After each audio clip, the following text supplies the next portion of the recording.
বান পৰিস্থিতি সন্দৰ্ভত যোৰহাটত শিক্ষামন্ত্ৰী ৰণোজ পেগুৰ বৈঠক। যোৰহাটৰ বানত ক্ষতিগ্ৰস্ত হৈছে ৩৭৬খন বিদ্যালয়, এখন মহাবিদ্যালয়। বানত ক্ষতিগ্ৰস্ত শিক্ষাৰ্থীক এককালীন সাহায্য দিয়াৰ চিন্তা চৰ্চা শিক্ষামন্ত্ৰীৰ।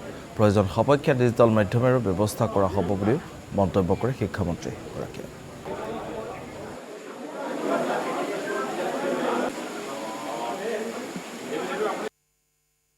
বিধায়কসকলৰ উপস্থিতিত শিক্ষা বিভাগৰ লগত জিলা প্ৰশাসনৰ লগত আলোচনাত মিলিত হওঁ। প্ৰায় ৩৭৬খন বিদ্যালয় আৰু এখন মহাবিদ্যালয়, CKB মহাবিদ্যালয় দ্বিতীয়, এই বিদ্যালয়খিনি ক্ষতিগ্ৰস্ত হৈছে আৰু ইতিমধ্যে বিদ্যালয়খিনি পুনৰ কেনেকৈ আমি পাঠদানৰ উপযোগী কৰি তুলিব পাৰিম তাৰ ব্যৱস্থা আমি গ্ৰহণ কৰিছোঁ। প্ৰথম পৰ্যায়ত আমি পাঠ্যপুথিখিনি যোগান ধৰিছোঁ, ইউনিফৰ্ম যোগান ধৰিছোঁ।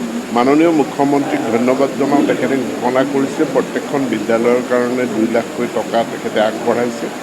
কিন্তু ইতিমধ্যে মই ইয়াত পৰ্যালোচনা বৈঠক অনুষ্ঠিত কৰাৰ পাছত দেখা পাইছোঁ যে কিছুমান বিদ্যালয়ৰ কাৰণে ২ লাখ টকাটো হয়তো জুৰিব, সৰু স্কুল, কিন্তু ডাঙৰ বিদ্যালয় বা মাধ্যমিক বিদ্যালয় য'ত বহু ছাত্ৰ ছাত্ৰী আছে তেনে বিদ্যালয়ত আমাৰ আৰু অধিক পুঁজিৰ প্ৰয়োজন হ'ব।